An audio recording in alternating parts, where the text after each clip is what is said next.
Today we have an extraordinary guest who exemplifies versatility, leadership and passion in the beautiful game. Our guest today is the remarkable Hayley Nolan. Hayley is a versatile dynamo on the field, known for her ability to adapt and excel in multiple positions. She's made a significant impact playing for Crystal Palace and has proudly represented Ireland on the international stage. But Hayley's influence extends beyond her impressive skills on the pitch. She's a role model and an inspiration for aspiring female footballers everywhere. In this episode, we'll explore Hayley's football journey, from her beginnings in Ireland to her time with Crystal Palace and her experiences with the Ireland national team and much more. So, get ready for an inspiring conversation filled with insights, experiences, and a closer look at what it takes to make it to the top.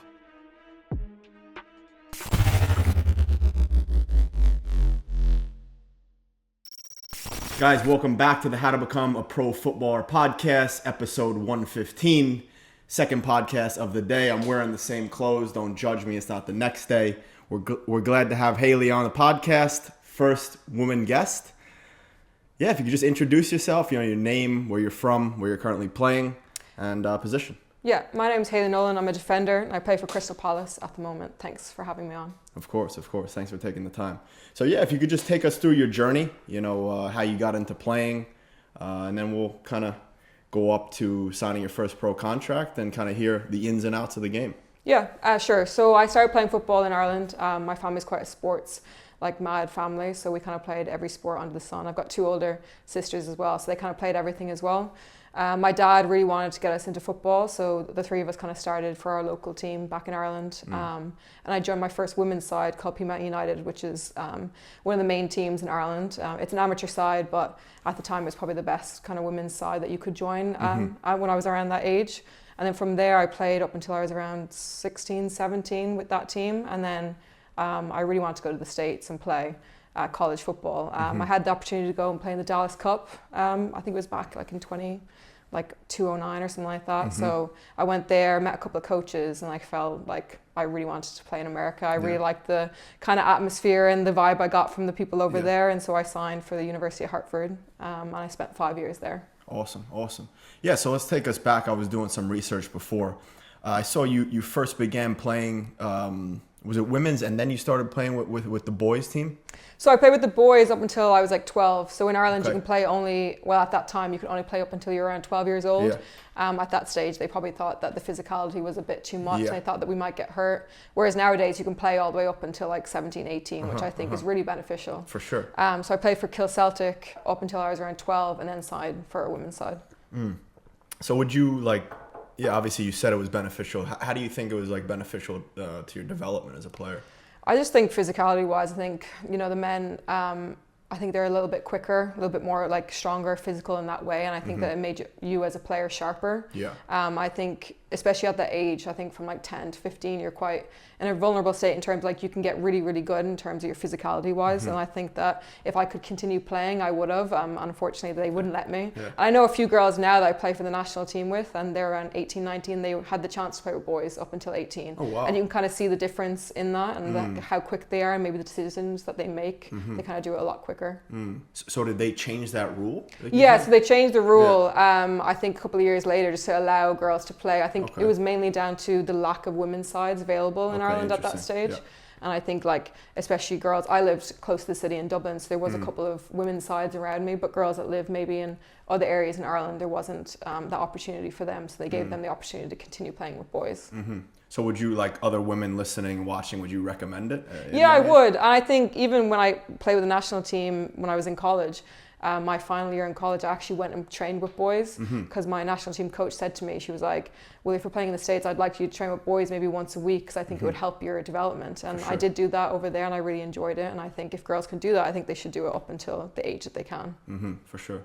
So yeah, after Kill Celtic, take us back into the journey a little bit. Where did you go next? I signed for Peamount United, which is the main women's side in Ireland. They compete in the Champions League actually for an amateur side. So I signed with them when I was 12 and I moved up to the senior team when I was around 16. Wow. I spent like a year and a half there, and then I had the opportunity to stay, but I think I really wanted to kind of move away. I love traveling and stuff, so I decided that I was going to go and live in Connecticut. Okay, nice. So was that your first pro contract, like 16? Did you sign pro or? No, there was no pro contracts at that stage. It was just all amateur. So I was just on amateur, just training like, I think it was like twice a week at that stage. And in America, obviously, you get to go to college, but you get to train most days. And so I think I really wanted to do that. I wanted to play football as much as I could. In Ireland, I only had the opportunity to do that twice a week, and then that's why I wanted to go to America. Awesome. And you said you got scouted from the Dallas Cup. Yeah, I went to the Dallas Cup. I met a couple of coaches there, which was really fun, actually. I really enjoyed that experience. And then John Natal, who was my head coach at the University of Hartford, reached out. His assistant coach is actually from the same area that I'm from in Ireland. Her name's Kira Crinian, so that kind of helped with the connection. And then I kind of just made the move over there. For sure. Yeah, because I was going to ask you, what other schools you got scouted by, and then, what made you go with Hartford, but obviously that connection. Yeah, so I was also really interested in going to St. John's. Okay. Is that in New York? I think it's in New York. Yeah. I was really interested in going to St. John's as well, and it was between the both of them. But I think I went to visit both, but when I went to University of Hartford and met with John and Kira at the time, I just felt like this was the right fit for me. And I even looking back at it now, for the 5 years that I spent there, I think it was really beneficial, and I really improved as a player. For sure. Yeah, I mean, I think that's a great point and something to touch upon. Like, I think it's super important just to feel comfortable and connected to your coaches to, have the right development for you as a player. Like, other schools may look sexier, on the map and stuff like that, but I think it's important as a player to pick the right place, right environment, right schooling, as when you're going to college and also studying, so you can feel comfortable, off the pitch as well as on the pitch. Yeah, I think that's huge. I think for me as a football player, I know that I need to be really comfortable off the pitch to perform. Yeah. And I think I knew right away when I met them that I would feel really comfortable here, and then I'd be able to perform better on the pitch. And also, like, I really wanted to study business at the time. Yeah. And that's a huge business school as well. So I had the opportunity to do that as well. So it kind of just fell into place, really. For sure. Yeah. I think I talk about it all the time with friends that are players, and also on the podcast all the time, that we often think, I think when we're younger, that like if you're doing well on the pitch, then you're going to be happy off the pitch. And I think it actually is a bit of the opposite. Yeah, absolutely. Like, no, it is. If 100%. You're happy off the pitch, you perform well on the pitch. Yeah, no, definitely. I just feel like you feel more comfortable, you feel more at ease, and like less stressed, then you're going to play your best football. Yeah. Especially when you have a coach and a team environment that believe in you and have that confidence in you, you're going to like perform to your best. 100%. So like, European girls watching, any advice you have for choosing the college route, or, basically, obviously you said you picked it because you wanted to study and play, football as well, soccer. But, any advice you have for picking the right school or choosing that route to go to the U.S.? Like, is it obviously you've done it, you've gone the pro route, but is it possible? Oh yeah, I think it's definitely possible. I think more and more girls now are going from Europe to the United States. I think when I went, there was only a couple of us in my like age group that went. It was kind of like looked down on in a way from Ireland. They didn't really want us to go abroad. They wanted us to stay homegrown. But I think the more years have gone past, and like the girls that I know that are younger than me, a lot of them are going over to the States. Yeah. But I think it's huge off the ball, like off the pitch kind of side of it. I think obviously it needs to be a competitive environment. You need to be in an environment where you're pushed and you're going to like challenge for like titles and all this type of stuff. But I think you really need to connect with your coaches and connect with where you're living. Yeah. So I think that when you're like deciding on a college and what you're going to do, I think you really need to have those like hard conversations with the coaches 100%. And make sure that you get that feeling that you know what, I'm actually going to thrive here. 100%. Yeah. So obviously in the men's game, I've other European players, especially English players, have said that like, obviously the football in the States on the men's side is growing. The women's side has always been quite good. But he a couple buddies say that they always look down on American football, on American soccer. So is it the same in the women's game, or do the coaches from Ireland and England like respect the women's game in the US? Oh yeah, hugely. I think growing up for me, there wasn't a lot of like women's football players to look up to. Yeah. In a way, I think everyone knew the United States was the team, the best team in the world. Everyone knew that from where I was. I always knew that American football, especially for the women's side, that's obviously what I was looking at, was the place to be. In terms of like, I just think even your strength and conditioning, that kind of side of it, I think was just so much more advanced than our side. Like maybe we might be a little bit more technical, but I think from the performance side, you guys really thrived in that. And I think that's why I wanted to go to the States as well, because I was getting really good coaching, but I don't think I was getting the right kind of performance and strength and conditioning coaching that I needed. I don't think that there was a desire for coaches to do that.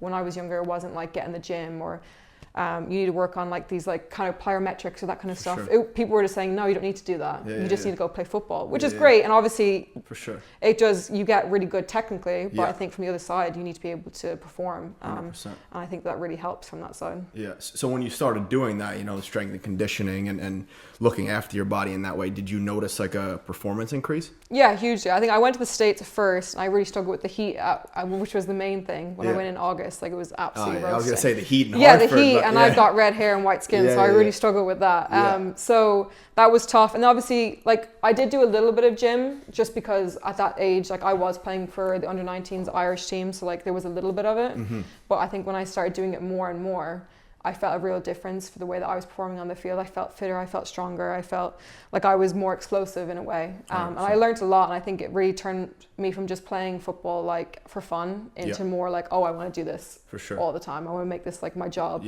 And it made me into like a more of an athlete, I think. With that being said, so when did you like know at what age that you wanted to be a pro? I think it was when I was in college. I think I always liked football when I was growing up, but I never thought that I could be a job. It was never really like something that I saw many people do, or if I did, there's one girl that played for Arsenal. Her name's Emma Byrne, who's like probably the best or one of the best Irish like women's footballers. She was playing for Arsenal at the time, but like I also didn't know if it was like achievable for me, just because there's only one girl from my country probably doing it at that stage. And so when I went to the States and I saw that so many girls from college were actually entering the draft, going and playing in the NWSL, then I saw like, oh, I can actually do this. This can be a route that I go to. And my coach at the time was in with like the Boston Breakers and that kind of stuff. So he was like, oh, we can try and help you if you really want to continue this route. And I think that really like opened my eyes to doing it. Yeah, that's awesome. That's awesome. Yeah, so take us into your college career. Obviously as a freshman, named to America East All-Rookie Team, America East All-Championship Team. And you did it all 4 seasons, so obviously pretty good career. How did you enjoy your soccer out there? No, I absolutely loved it. Yeah. Every time I speak about it, it was the best 4 or 5 years that I spent over there. It was quite successful in a way for me. Like I went in as a rookie, I played every game. Like you said, I think I made every America East team that was named. I was named captain my sophomore year, spring. Nice. So like it was just a really successful 4 or 5 years. And that's probably why I enjoyed it so much as well. My coach really believed in me and liked what I brought to the table. Unfortunately, we didn't win the America East. We got into probably, I think it was 3 out of the 4 finals and lost, which was really disappointing. But no, I really loved my football career there, and I only wish that I could continue on, but it has to come to an end at some stage. For sure.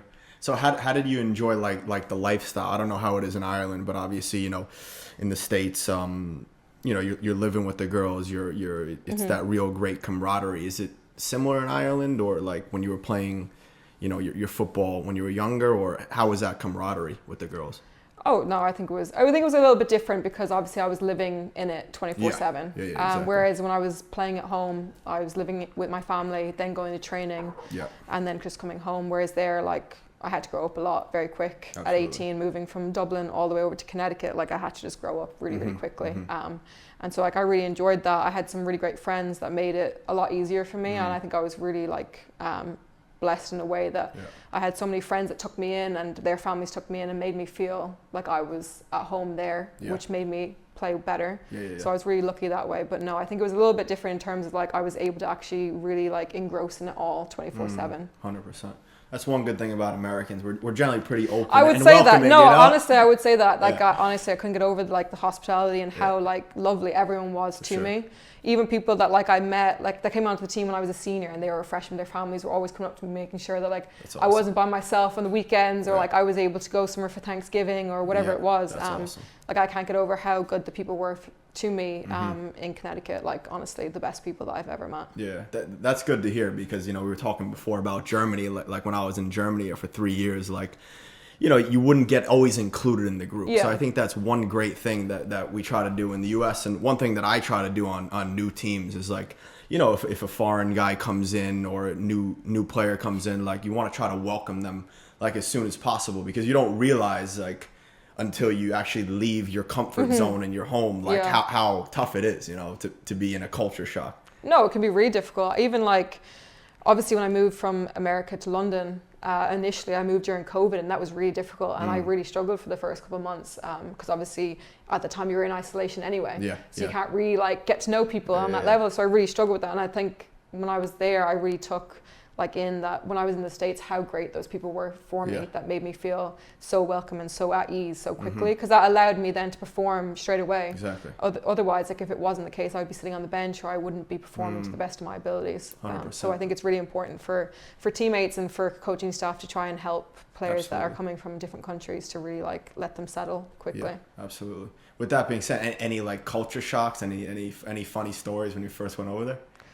I'm trying to think. I think for me, not really that big of a difference, because obviously Connecticut, I think the East Coast is quite similar to Europe in a way. So I don't think there's anything that was too big of a shock. I think for me, the biggest thing is I'm 18, no parents around, no like siblings, no family. So I'm kind of just there by myself. So I just had to like grow up really quick, but I was able just to do what I wanted to do, and not have to like tell my parents, oh, I'm leaving now. You know what I mean? Like I'm just living by myself or living with friends. And so I think that was really good for me, but it allowed me to grow up and kind of mature very quickly, which I think has helped my career as well. Absolutely. Yeah. It's almost like I've been talking with my agent about this, like, you know, European players who go over to play college, or even just young players playing college, if they treat it like a pro career, you know, it'll really help them, because maybe it's the first time living away from home, and you really got to take care of yourself. You got to do your laundry, you know, get your food, all that and kind stuff of stuff. like that. Yeah, all that kind of stuff. But I had a really good roommate at the time that really like helped me with stuff like that, because I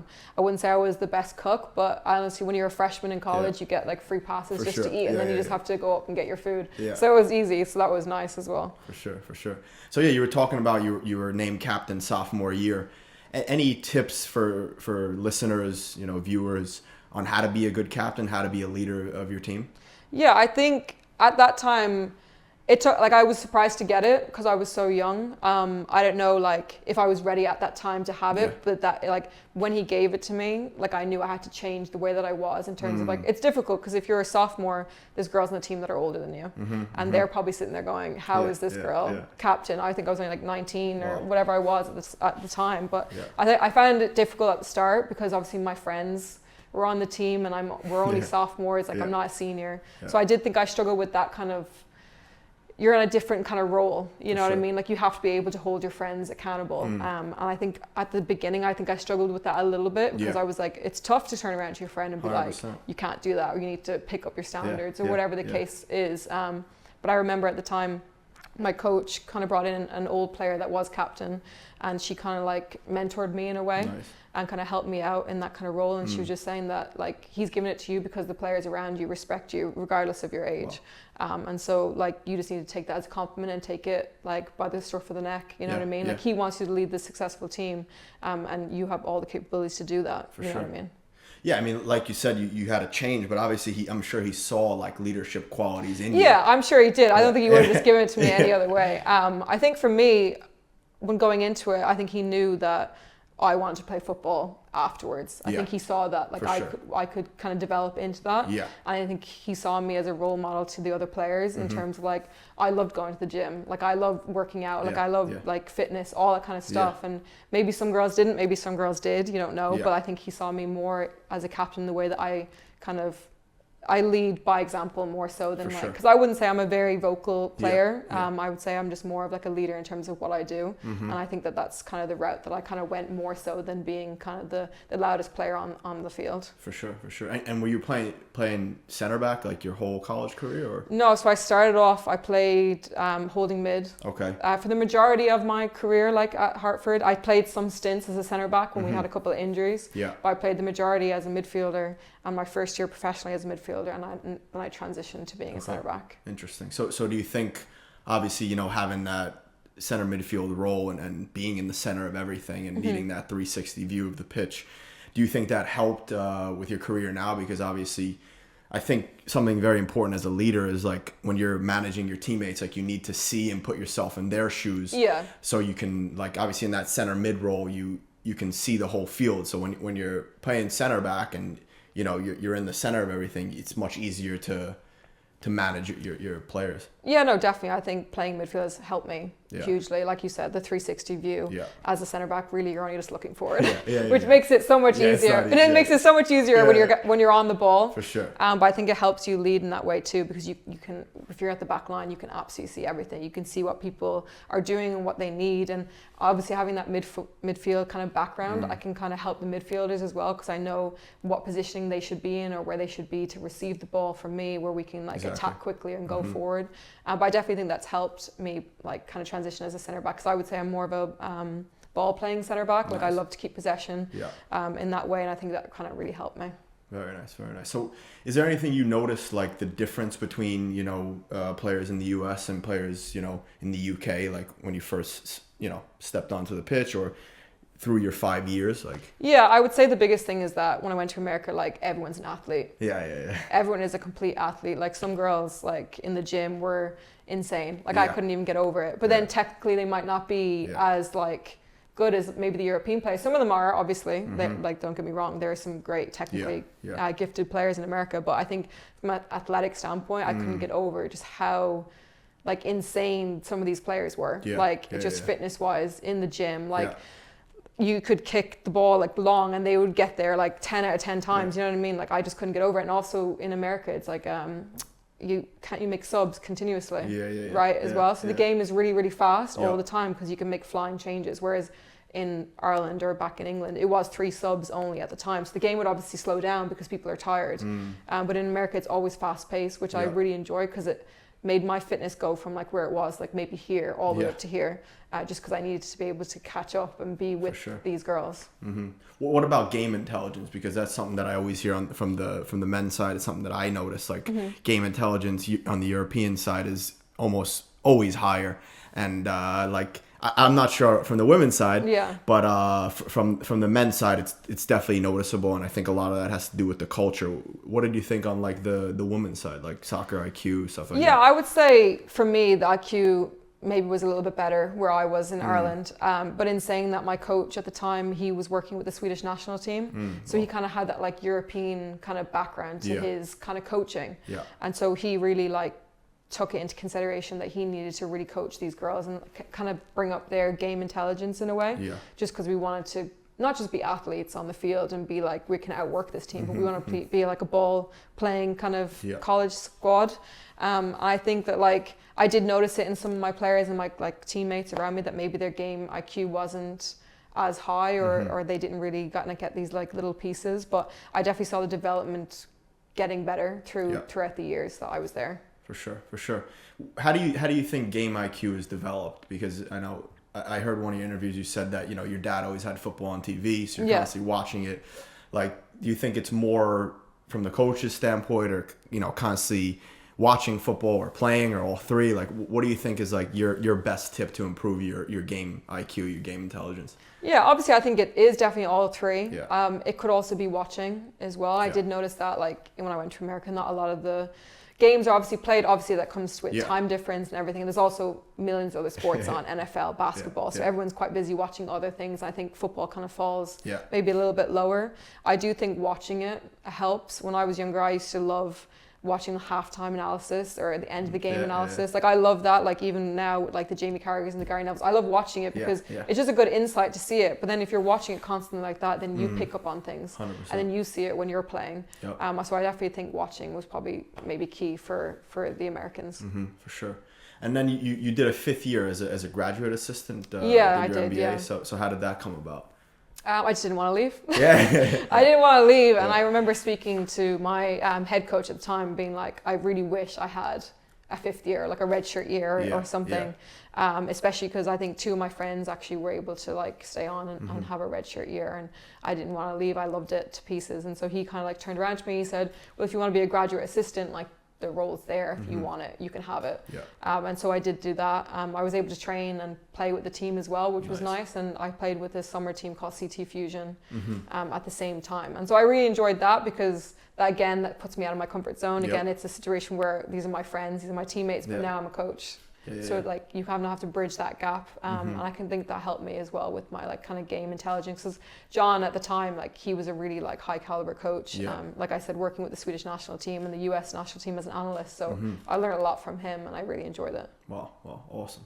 So after that stint, what was the next step? Next step was, well, COVID hit, so there was a bit of that. I was like, oh my God, what am I going to do at this stage? But Lisa Fallon, who was the head coach of London City Lionesses in England, who were playing the Barclays Championship, she contacted me, and she was really eager to kind of bring me in and to join the squad over there. So I graduated in 2020, and then I went and signed for London City in August of that year. And how did she find you? How did she recruit you? So she's Irish as well. Okay, yeah. All these Irish connections. No, it is, yeah. So she's from Ireland, and I was playing with the senior national team at this stage. I got my first call up my 5th year when I was a graduate coach, because I actually got the offer to be a head coach, not a head coach, to be an assistant of New Haven University. Okay, yeah. There. And East Coast loves you, huh? Yeah, I know, yeah. So I had the opportunity to do that, but then I was getting called up to the senior Irish team at this stage, and like it was kind of one of those things where, do I stay in America because I love it? Yeah. Try and like continue my coaching and just kind of give up football. But I really didn't want to do that.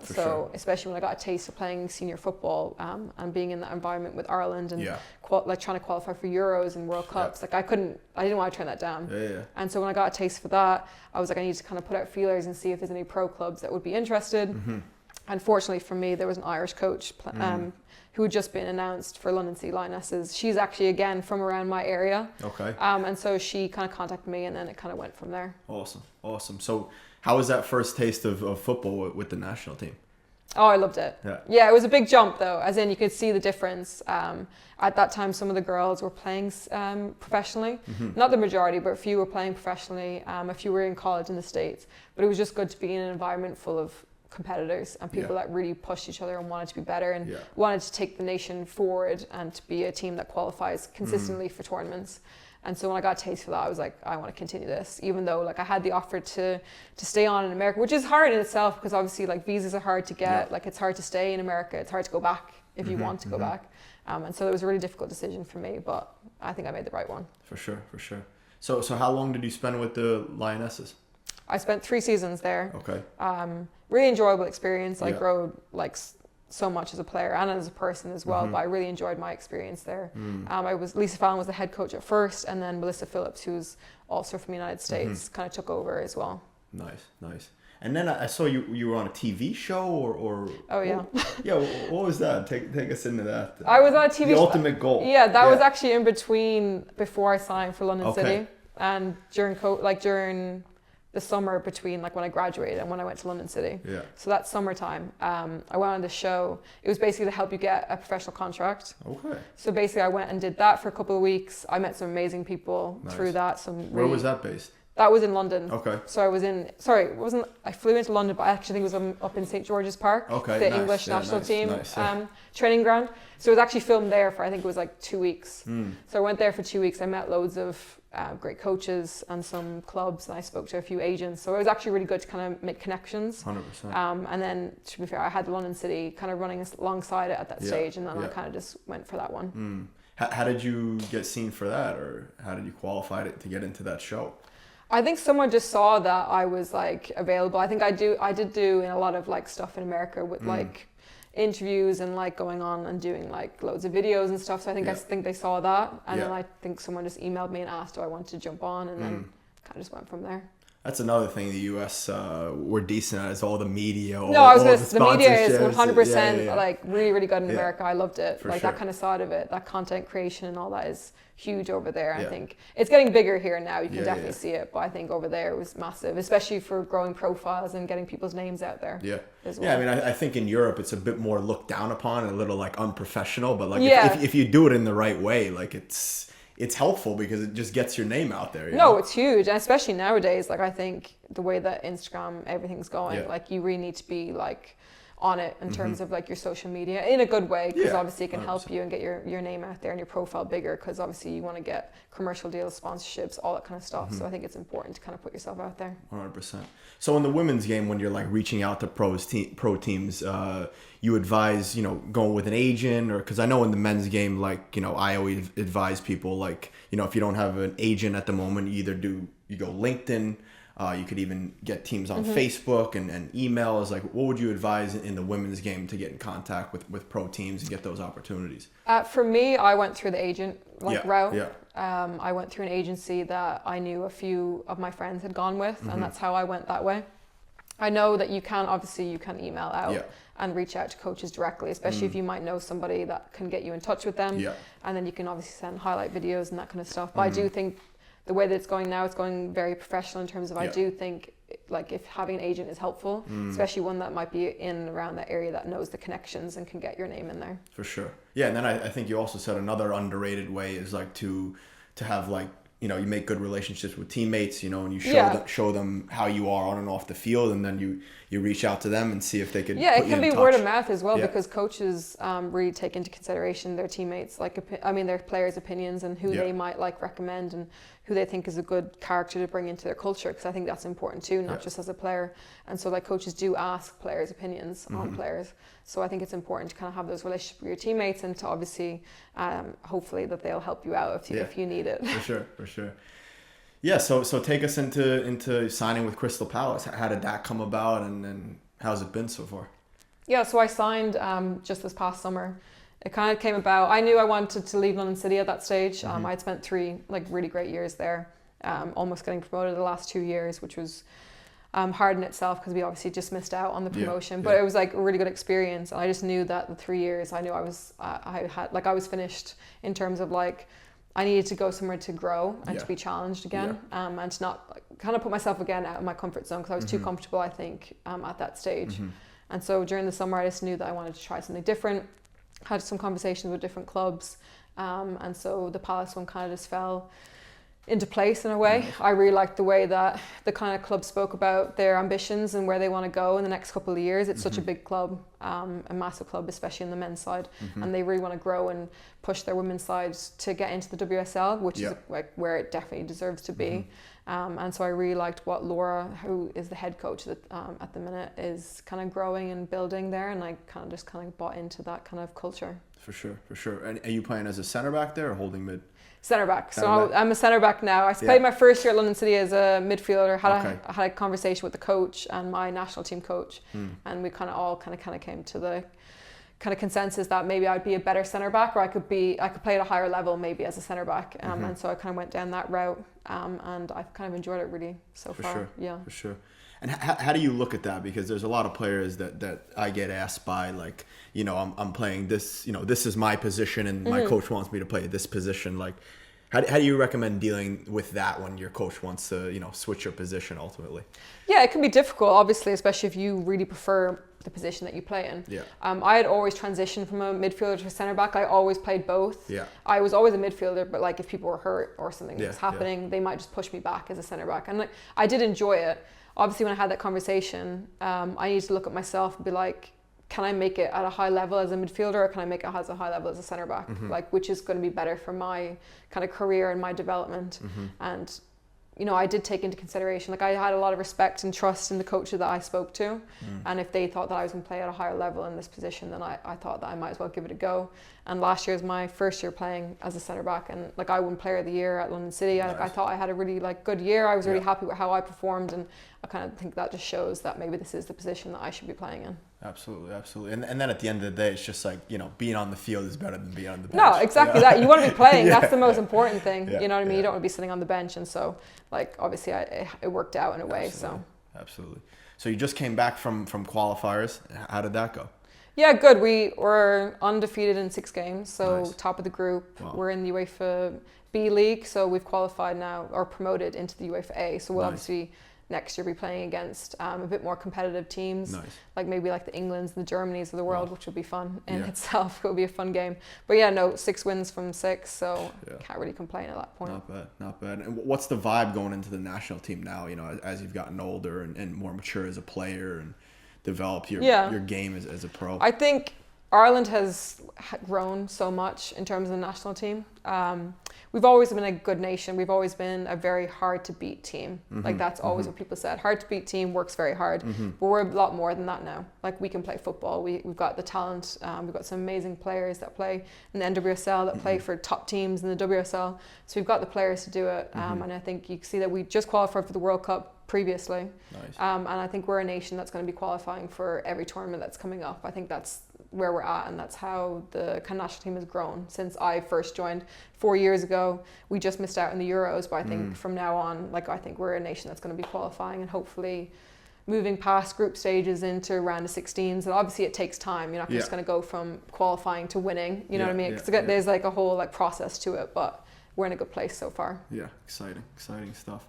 So if you could just take us through, I like to give some practical advice from behind the scenes. What's a day in your life look like? Like what time are you waking up? What are you eating for breakfast? Yeah. When are you training? And you said you like to do the extra work. So when are you getting your gym work in, maybe your extra technical stuff? Yeah, so mainly we get up, I think usually training, we kind of go in for like between 9 and 10. We get breakfast, we have breakfast there.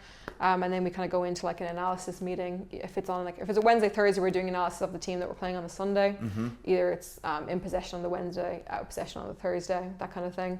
We do analysis. Then we go into like a prehab work in the gym to kind of get your body ready for training. Yep. And then you go out into the field for maybe an hour and a half, depending what needs to be done. You do that, you come in, have lunch, and then we go in and do a gym session after that. Nice. And then obviously from there you can go and see the physio if you want to get treatment, or either get into like ice baths, heated baths, that kind of stuff, more for like recovery. And that's kind of what we do like on a Wednesday, Thursday, and on a Monday is more like recovery if you've played on the Sunday. So you kind of just go in and stretch, yoga, ice baths again, that kind of stuff. You do a bit of analysis, or if you haven't played, then you're doing a bit of a training session on the Monday. Nice. And obviously you talked about the gym before, and something I wanted to get into.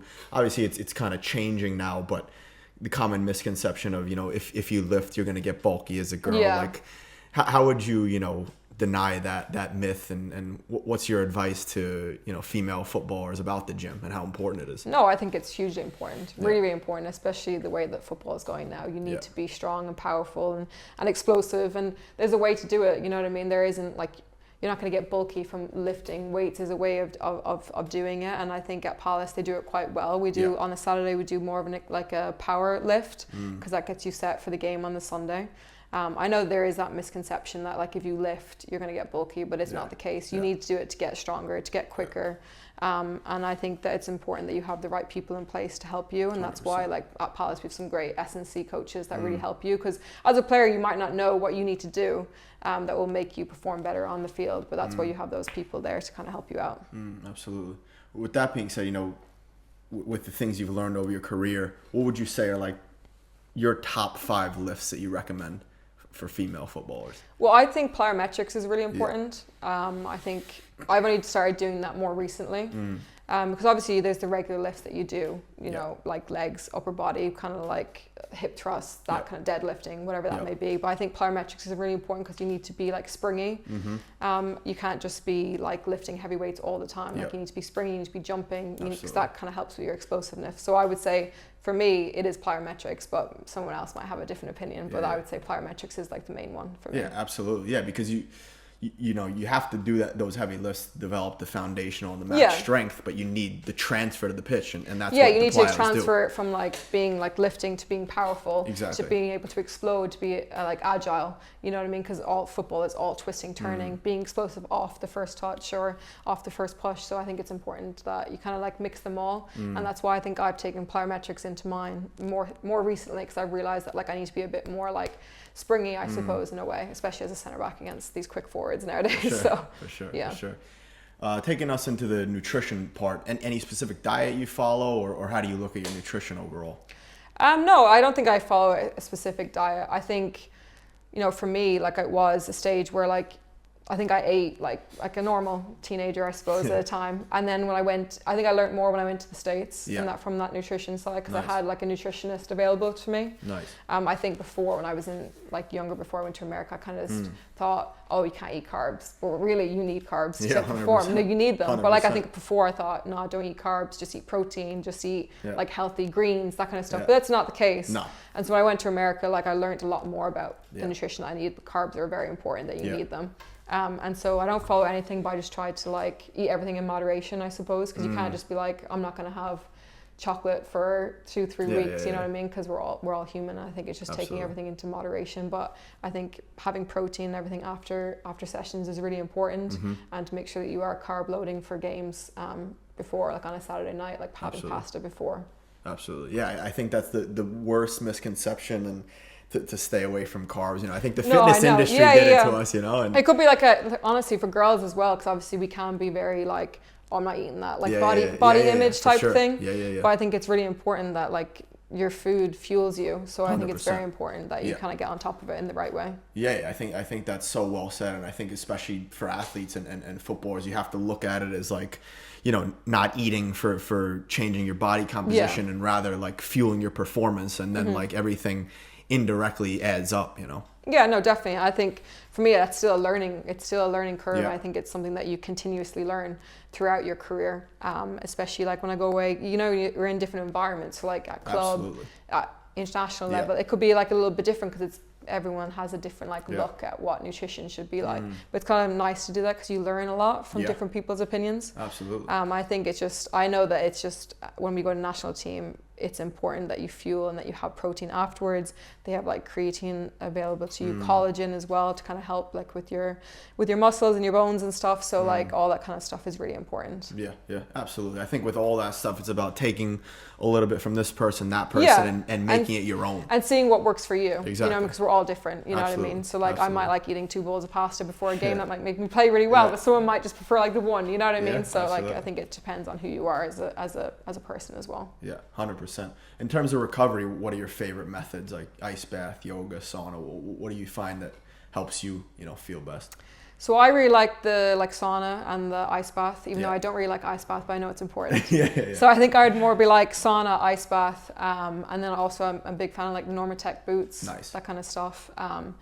I just think it's really important that you have to take care of yourself as a professional. I think I realized that the last couple of years, the older I'm getting, that it's important that you really do take care of yourself, because it will help you perform the next day. And even if you don't have access to like an ice bath, like there's certain ways you can get around it, getting ice, going into baths, do whatever you need to do. But I think it's really important to kind of get on top of that type of stuff. Yeah, 100%. Yeah, I mean, I think now, you know, the switch is going where we're focusing more on recovery, but at the end of the day, like, you know, recovery is not sexy on Instagram, TikTok, and all that stuff. But I think that's one of the most important things. Like, you have to recover as hard as you train, because, you know, we train to adapt. And if we're not recovering, then how are we going to get back on the pitch and perform better? Yeah, I don't think people see that kind of side of it. I think they just think people go out, train, and go home. Yeah, exactly. But really, we train, then we usually like might stay around to try and get massages or to try and get ice baths. Sure. I'm really trying to get into Pilates now as well, because I think it's really important to kind of have that kind of side, because it's like a different type of core fitness or core workout, because I wouldn't say I like doing core at all. But Pilates kind of takes you in a different way and helps 100%. You with that kind of stability in your core, and also like flexibility is really important nowadays as well. I know that Ryan Giggs back in the day was always saying that he used to do like ballet or yoga or a little bit stuff like that, because it really helps you as a player. But I don't 100%. Think people spoke about it at that time. 100%. You know what I mean? How important it is. Yeah, I mean, I think, you know, those external methods, and like we said before about nutrition, like test things out, see what makes your body feel best, and then you add it into your routine. No, exactly that. I think it's really important to see what works for you, because you might love a sauna, but then the next person might just love going in Normatec boots, and I'm good. I feel fresh the next day. Absolutely. Yeah, so getting towards the end of the conversation, I mean, obviously we talked about the importance of being happy off the field. What type of stuff do you like doing on your off day? How do you like to spend your off day? For me, like, I love meeting my friends. I think it's really important to have that kind of social side of it, but also to feel like you have people that you can talk to, you know, on a daily basis. And so for me, I've been very lucky at London City and at Palace that I have some really good friends that I can chat to and go and see and kind of disconnect, I suppose, from a football kind of world, because sometimes you can get really like in it 24/7. I think it's really important that you kind of separate from football and that you are a person as well. And football is just like, you love it and you want to do it all the time, but it's just a job as well. So you need to have a different side. You need to have a different part of your life that you can go to and kind of disconnect, especially if you're going through tough times, injuries, or you're not playing, or you think you should be playing more, or whatever the case is. So I just think it's really important to have that kind of support system. And I just like meeting my friends, being able to just chat about things that sometimes isn't about football. For sure.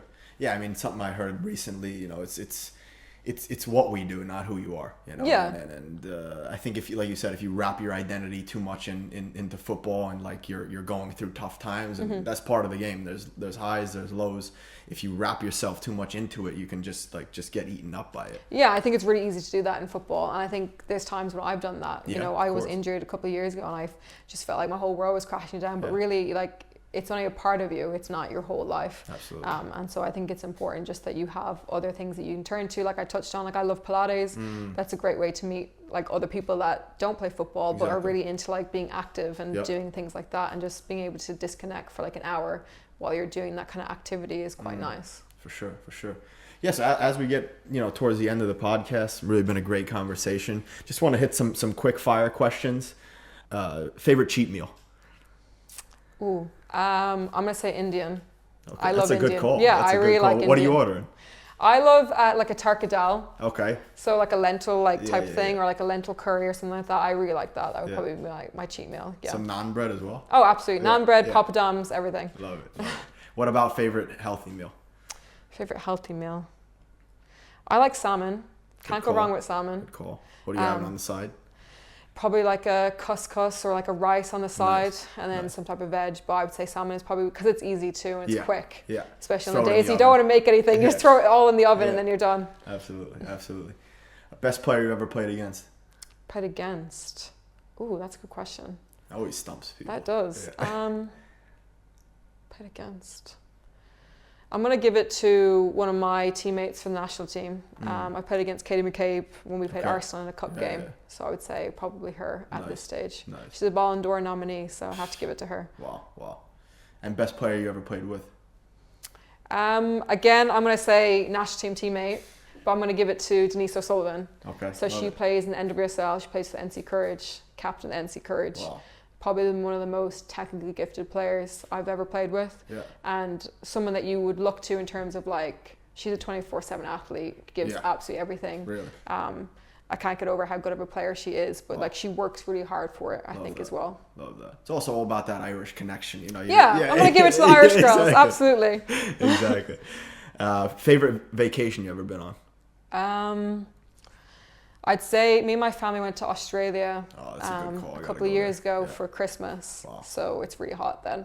So my sisters were living there at the time. And so we went over, and I think that was probably the best holiday I've been on. Just being able to, we went from Sydney to Melbourne and did a bit of the coastline and swam with turtles and stuff. So it was really cool. Really enjoyed it. It was like a really chill vibe there. Yeah, like very really chill vibe. Very like, lots of nice coffee places, brunch, and the sun was shining, so I can't complain. Yeah, gotta visit that. How about next destination you want to go to, or dream vacation? Dream vacation. Next destination, I would say I've never been to the Great Barrier Reef. That's in Australia, but I really want to go. My family have been, and they've sent photos, so I've been very jealous. But I would say there, because I really like nature and that kind of stuff, and I think that would be a really cool experience, and I'd love to get out there. Awesome. Been a great podcast. Anything you want to leave the audience off with, or? No, just give it a listen. Where should they follow you? Like on Instagram, you mean? Yeah, Instagram, wherever. Yeah, Instagram, Twitter. My handle is Hayley. I think it's __ Nolan. Okay, and we'll put it below in the description. Sounds good. Thanks for being on. Appreciate it. Thank you. Been a good one.